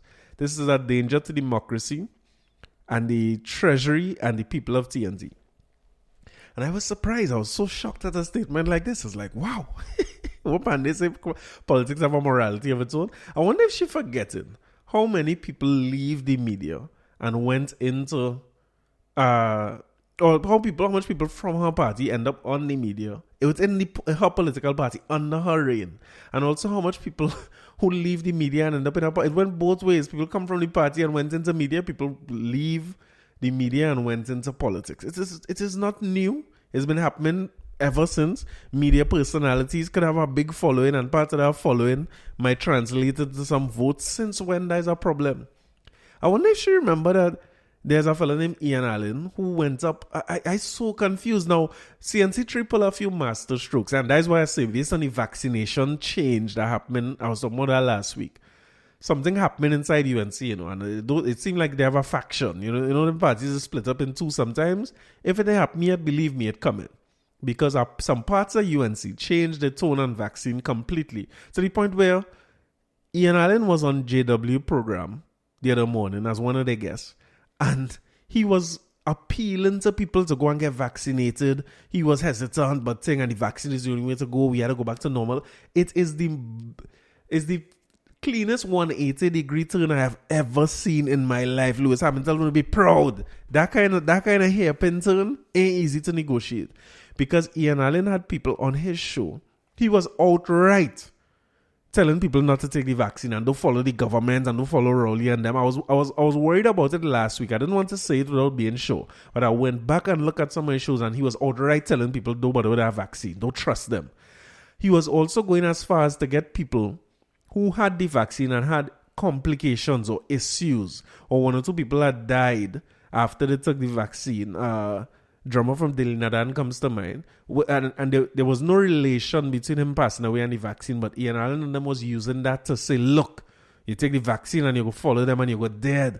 But all of a sudden now, he is the most jolly person promoting the vaccine. He and Jason on the show and talking about how both of them dressed. It was a nice little interview because Jason is professional. He's always been professional. He's doing this since a teenager. And Ian Allen, say what you want about him, he entertaining when he in that space. Because I was talking about Abu Bakr earlier in this episode. One of the best things that I have online is Ian Allen interviewing Abu Bakr. It is one of the best things you could. You want entertainment? Check two of them out. But Ian came on and did the interview and basically encouraged everybody to get vaccinated and all that, which was so surprising. But I also saw one of the first guests that CNC3 booked for him was Fuad Khan.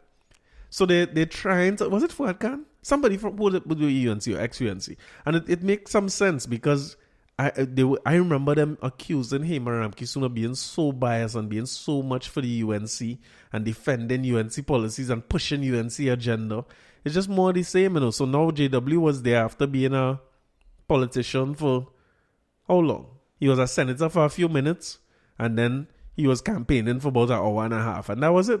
And he was working CNC3 before. He was CNC3 and Slam 100.5 should be the same media house, if I'm not mistaken. All that is Guardian.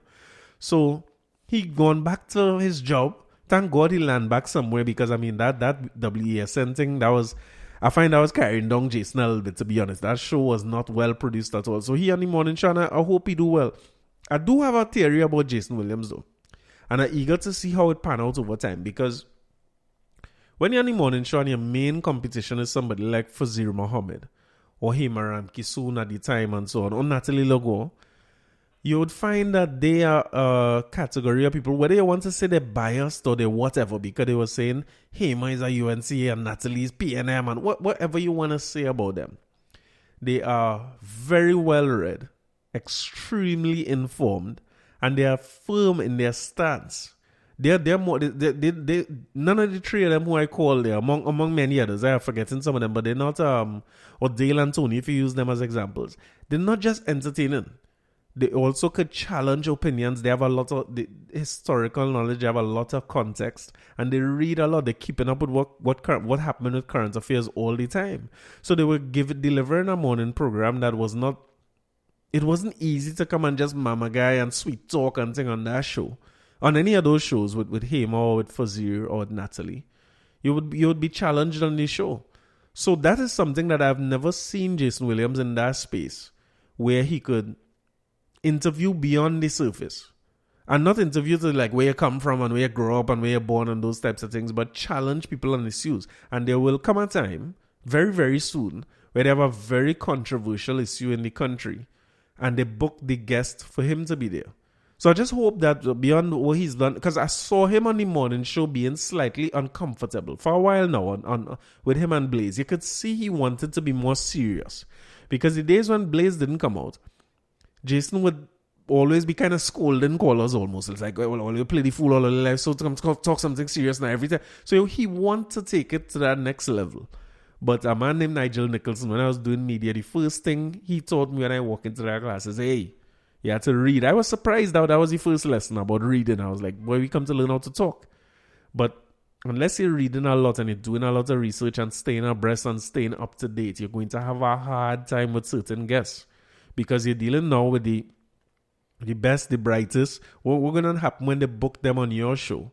Are you going to challenge them? Are you going to rise to the occasion? You're going to own the show? Because even with the interview with Ian Allen, I was seeing him, I don't want to use the word struggling, but it was slipping away from him a little bit. You know, Ian had plenty personality and plenty talk. And, you know, you have the guests on the show, but the guests have to tell you, okay, you go ahead. Go ahead and ask your question.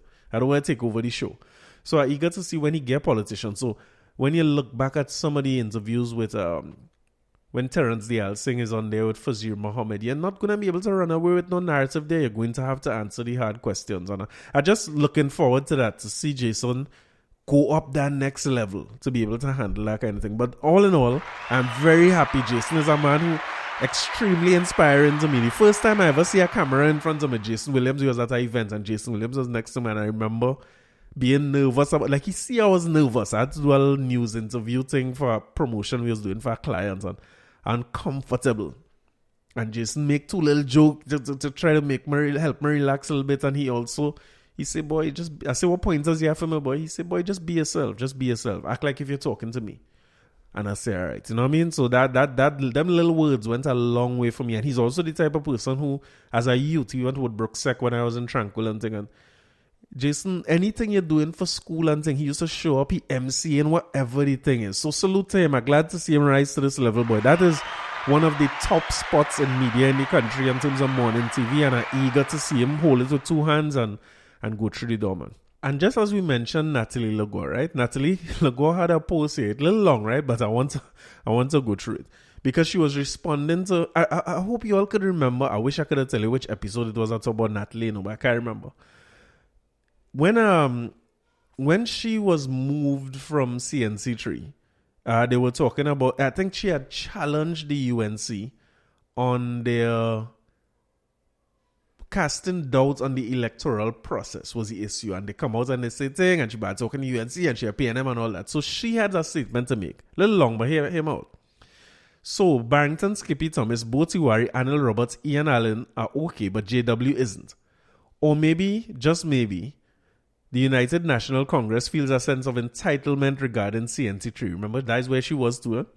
I thought that JW was hired because he's a bona fide media practitioner, not because he's a former PNM candidate. Anyway, who am I to tell the UNC it's being hypocritical? The last time I clearly stated it was casting doubts on the EBC and the election, it wanted me fired. It wanted to boycott CNC3, and it didn't want TTT to hire me. So maybe, just maybe, the common denominator is not me or JW, but the UNC's obvious sense of entitlement in liking who the organization hires and fires. And CNC3 needs to do better at standing by its decisions and its hiring practice. I'm positive JW wasn't hired because he went up on a PNM ticket. JW, this is my words now, JW has been a media practitioner for way longer than he was a politician. He was a politician for the sum total of about 45 minutes. And he's been a media practitioner all his life. So I agree with her there. She says, did JW, as a host, stop UNC from being on the brew? Clearly the answer to that is no, because UNC people was on the brew since he started. As I said back then, that's my words, right? As I said back then, for every PNM candidate that was invited to the brew, a UNC candidate was invited as well. As a matter of fact, I would prefer if we had a situation where politicians weren't so thin-skinned and come on any program to defend their decisions, share accomplishments, espouse the ideas, and speak with the people. I agree with her.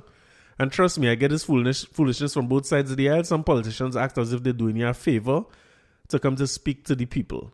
It should never be this way, period. I agree with everything Natalie Legault was saying. I agree with all of it. And I was glad to see her come out in defense of somebody who, I mean, Jason didn't replace her or anything, so there's clearly no animosity between her and Jason in terms of, the golden boy who come to take the work and them kind of thing. But she sees it as unfair, and it was unfair then too. And I like that she also held CNC3 to task, because you can't be who working for who here? Is it that as the politicians say something, people are to be fired from the media? Remember, the media is a big part, an important part of the maintaining of a democracy in our country. Yeah? So I'm going back as far as to say when Ian Allen, if I remember right, was on CNC3, he would have made statements that would have offended some either big business person or politician, and he was never back on air again after that. So I was glad that Natalie Legault came out and said that. All right, let me talk. We have a couple of things to talk about. We can get some news about our passing. While I'm recording this episode here, I'll talk about that. Salute and rest in peace to Clifford Lemond. And now get news that he passed away. So we'll talk about him in a little bit. But I just want to talk about the CPL for a minute. CPL is a strange kind of league, because I'm watching CPL and I saying, what are I thinking? Soca Warriors now. Yes, what's the name? TKR and doing so good.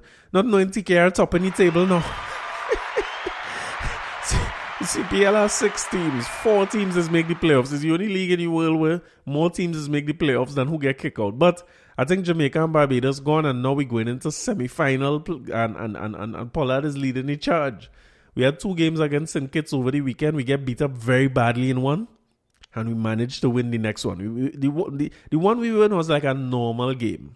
The one they win was a real blood. Evan Lewis, like people went berserk in that game, and our team too. I know what was going on. We drop real catch, we bowl real wide, but whatever it is, yes.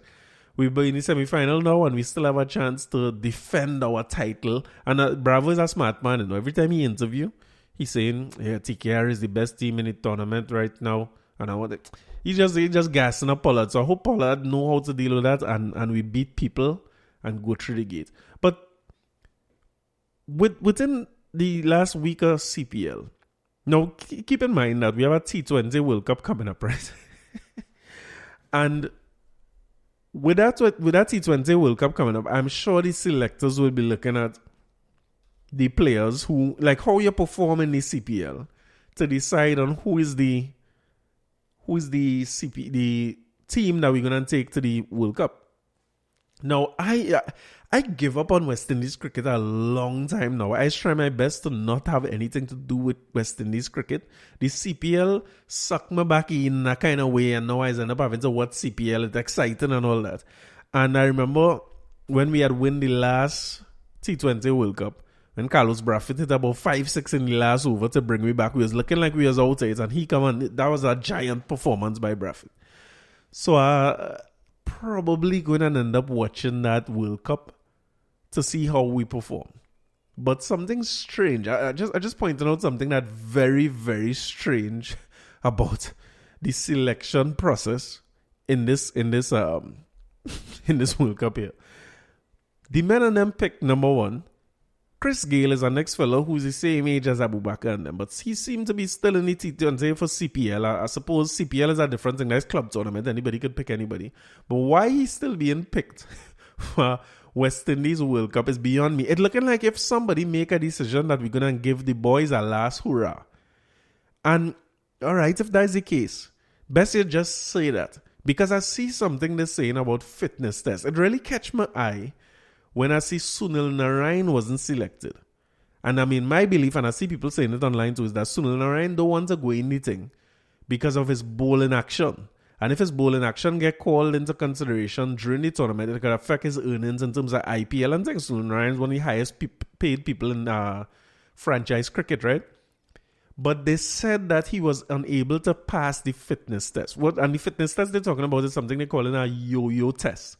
Anybody who interested in sports, right? Just go on YouTube and look up what a yo-yo test is, right? Because what I see with the yo-yo test is you set up some cones some meters apart, a decent little sprint, maybe a 10, 15 steps at max. And from them cones, you start there, you run all the way down to the cone, you come back. It's like, you remember when you used to do shuttles? You run all the way, and when you come back, when you reach your starting point, you walk back past the starting point. They have a next cone behind it. You walk around that cone and recover, and you go back to the starting point. And when you do the beep again, they have several versions of it. There's beep test. Yo-yo test is one. They have a next beep test where you just run up and down and so on, right? What is the point of all that? I trying to understand when they say Sunil Narayan can't pass the yo-yo test, right? I want to know how Ravi Rampal passed that. Ravi Rampal, I had to see, listen, if Ravi Rampal pass a yo-yo test, I join in whatever Abubakar plan. I in that. I tell you outright. I join in it. I in revolution. He can't. Chris Gayle cannot pass that yo-yo test. Boy, listen. West Indies selection better only just say only gain the old boys and them are running, because it does seem to have nothing to do with form. It does seem to have nothing with youth and exposing people. You know what I mean? Carry some youths as reserves to expose them and thing. Darren Bravo, Chris Gayle, men who shown to be underperforming, not just in West Indies cricket, but in CPL. Now, in fairness to Ravi Rampal, I see him, my boy from a neighbor here, a guy by the name of Jim Brown, tell me, nah, Ravi doing good and thing, Ravi holding up the team. When I see Ravi Rampal on CPL team, I was on TKR, I was shocked, like, whoa, what is going on? Since when? And then when I check it, it's 2012 is the last time this man played for West Indies, or playing the World Cup in 2012 or something. So I thinking, boy, what is happening here? So if it's a swan song for the old boys, I understand that.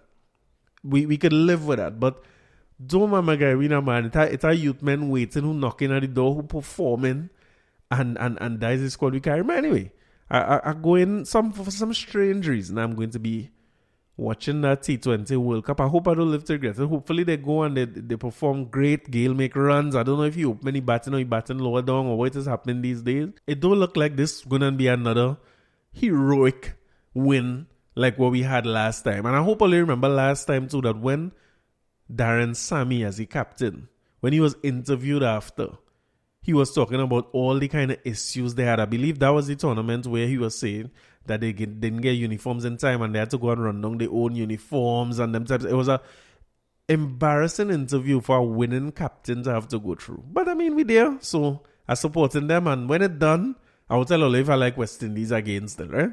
Alright, let's talk about Clifford Lemon. I see, I've been online here and I get some news that he passed away. Now, this really come up as I was recording, right? So if I done record this and it turned out to not be true, I just go and delete this from the episode like this never happened. And it's a great thing about podcasting. I could go and change the episode after Ole done listen to it. So if this not true, I just go and delete this and I go and pretend this never happened, that I pronounced it nobody dead before the time. But I mean, from Facebook, you're seeing a lot of people sending out their condolences and their RIPs and so on. Sad. A legend in the comedy space. And just last week I was talking about Nicky Crosby. And I was saying Yangatang tent. It's Maljo tent I was trying to remember. I remember they used to compete against one another. It was Yangatang versus Maljo with the comedic tent kind of thing. And Clifford Lemon, coincidentally, was part of that Maljo tent with Earl Fabian and Nicky. So salute to him. Life well lived, walk good. I have a little song to play for you from him. There's a performance on YouTube that I used to take in all the time with him singing. First he had come up. They used to treat him like the outcast. So that was the role. If you remember Maljo and Yangatang, they were very, very skit-based. So they used to treat it like they don't want him coming in the tent, and he play like he's singing a tribute song for Earl Fabian, and he diss him about taking Viagra, and then he do one for Nicky about the flat chest and thing, but he's do a reggae style now. So this is when they call him back on stage and they tell him, listen, if you want I think the audience calling for you, but there's a calypso tent. You can't come here and sing reggae. And this was the calypso you get it. Yes?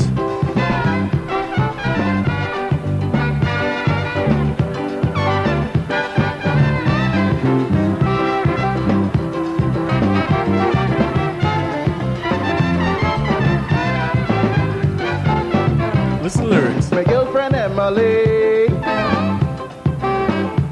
trouble with my rooster and she.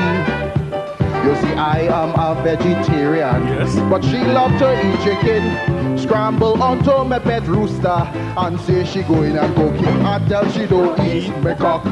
What? Darling, I'm a vegetarian. Don't eat me cock. That thing is my companion. You could eat the bread, eat the dumpling or eat the bone, eat the boiled corn, suck all the mangoes, but just leave my cock alone. Emily.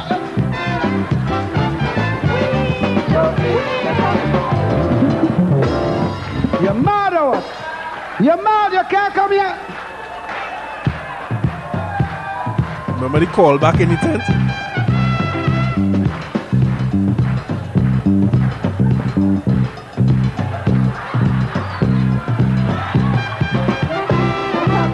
Give me.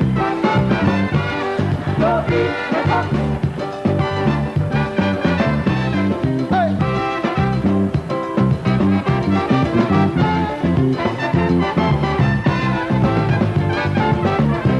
Traveling in a maxi.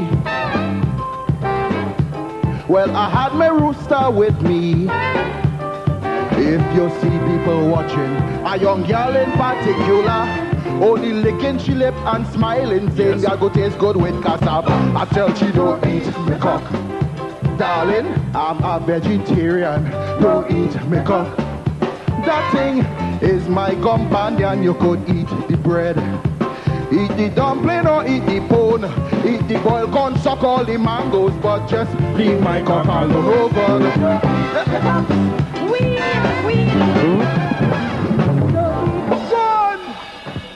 Shucks, man. Damn stupidness.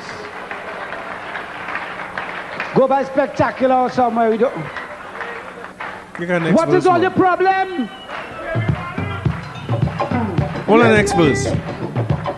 Late grades.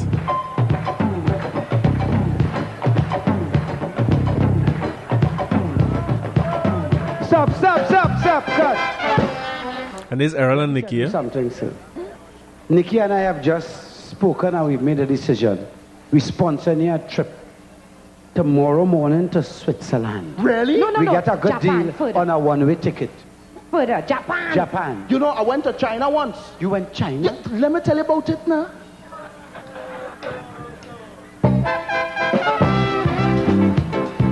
Listen, man, is a whole vibe, you know.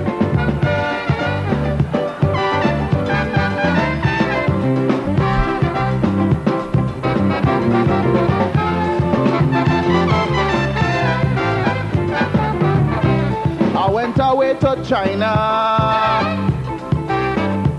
Me and Rooster in a diner. Ordering what we don't know. But the food tasted good for so. When I asked the waiter man, what is that? He bow and say that is cat. Oh God, now I eating cat. I'm no longer vegetarian. I eating cat. That thing tastes better than my gun. I eat it with bread. Stir fried or even sushi. Man, I eating cat not with anything. Even with mango chutney. Oh God!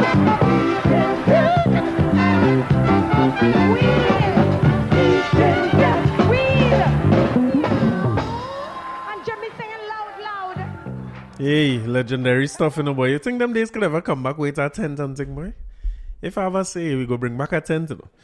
But yeah, so salutes and rest in peace to Clifford Lemon. Great one in the comedy space, and you know what I mean, them kind of skits and thing. He was the boss of them things, boy. And I didn't know if he was sick. I didn't know much about it. And as I said, if I'm wrong about this, I'm going to cut it clean out the episode. You will never know that this happened.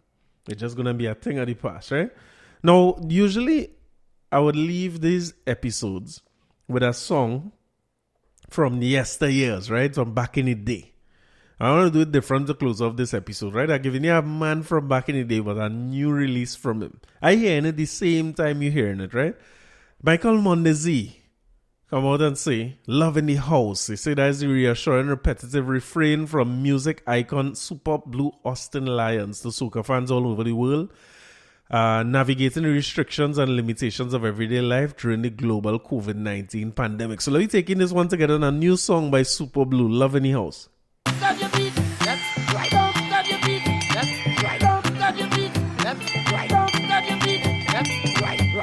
Me ain't fighting no unnecessary war. I wanna sing my song and spread my love.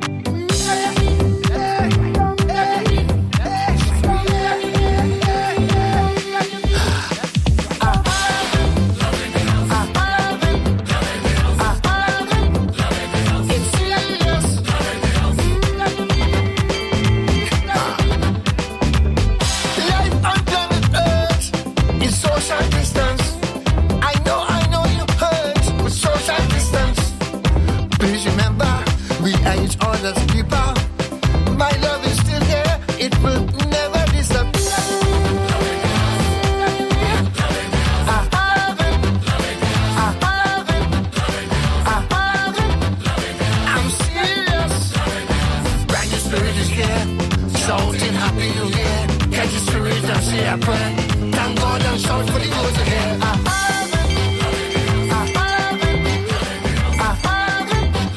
If you have it, shout, shout, shout, shout,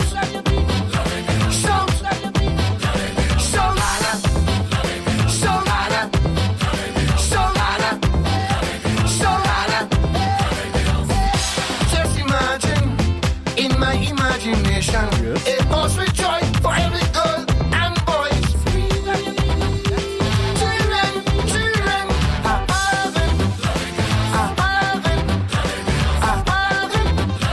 it's serious. Shout, shout, shout,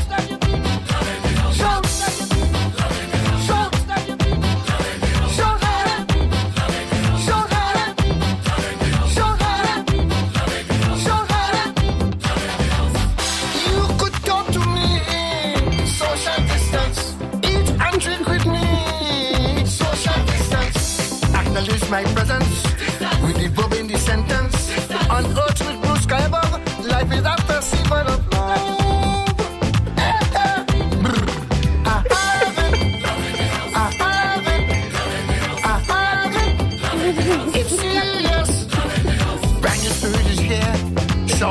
Happy New Year. Let me show you that we care. Yes. So hard for the world to hear. Alright, super, alright. Love in the house, right? Alright, okay. I mean to laugh. Let me tell you, it's a good song, right? It's a good song. No, there'll be no super blue slander. Hey, relax. It's a good song. No super blue slander, right? I being honest, I feel like I could leave Ole on that note. I don't leave Ole with my favorite super blue if that is the case. I can't pay you through that, right? Let me try and bring that back. Love in the house and everything, but to be honest with you, I can't take too much of the COVID songs. I didn't know it was about COVID. I just said Love in the House and it had a good message and it had an article, so I decided to play it. But I don't think I could end the episode on that Love in the House. Not when it has songs are wrong like this. Yes.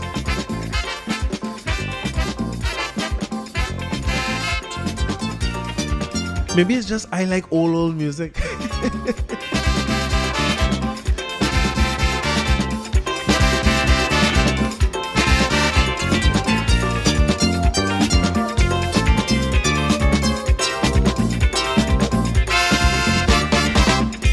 While jumping up in a van, I end up in confusion. The band was at Green Corner. I jump in with Rebecca. I ain't sure if this only thing really happened, oh Lord, because my head was so bad. But Rebecca buzzed away all she should button, oh boy, and she started to whine like she mad. I need something to wave it up. Falling, falling down, on the ground, jumping up, stop. When she was dancing around in a circle, oh Lord, Rebecca drink me ting, Rebecca smoke me ting, Rebecca sniff me ting, Rebecca high, and she was dancing around in a circle, oh Lord. She was high, high, high. Pop, pop, pop, pop, pop, pop, pop.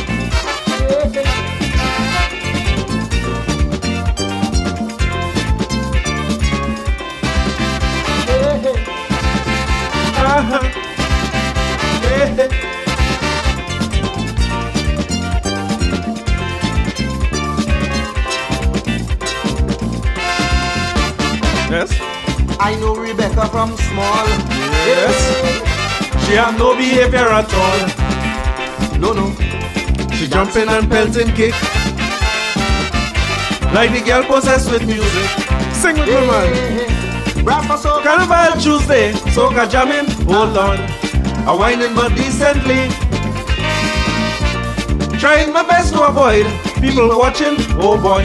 But Rebecca, hold on to me. Sing with this falling down, on the ground, jumping up, stop. When she was dancing around in a circle, oh Lord, I tell you, Rebecca smoke beating, Rebecca smoke beating, Rebecca sniff beating, Rebecca high, and she was dancing around in a circle, oh Lord, she was high, high, high. How these things are songs so fresh 40 and 50 years down the road, boy.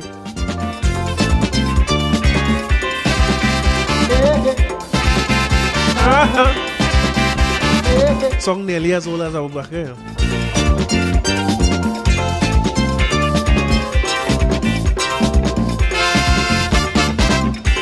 This whole day I telling she, woman leave the people whiskey. Don't follow Carmen and smoke. Girl, Ash Wednesday you have to work. Still everything that's happening was just normal. Well, everybody happy. But the thing that she spoke with Paul, they can Clyde, oh boy, like it start to react on she. With his falling down, on the ground, jumping up, stop. But she was dancing around in a circle, oh Lord, I tell you. Rebecca drink meeting, Rebecca smoke meeting, Rebecca sniff meeting, Rebecca high, and she was dancing around in a circle, oh Lord. She was high, high, high.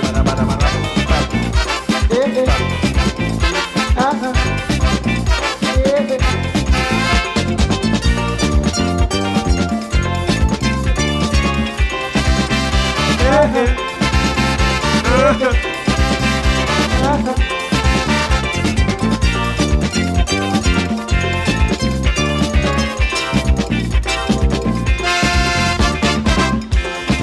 what a sight to see.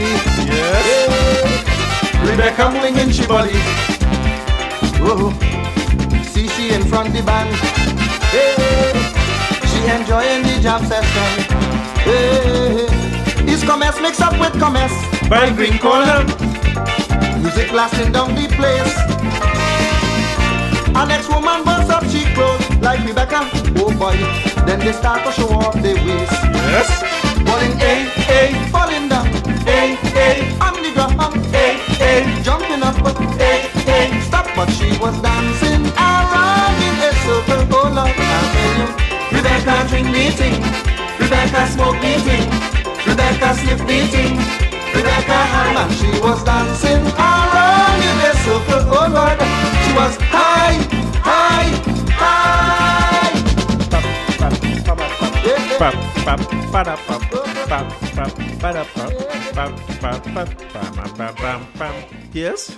Hey, I leaving all it. Listen, Love in the House still. It had to be hard, right? When your catalog so on point that it's hard when you come with new tune and the man want to hear back Rebecca. Yes, you see people wicked. So that Rebecca is just for knowledge sake, 84 Road March, right? Rebecca is one of them songs, Elite 2, Elite. Win Road March and Panorama in that year. So I am leaving you on that note. Enjoy. Bye-bye.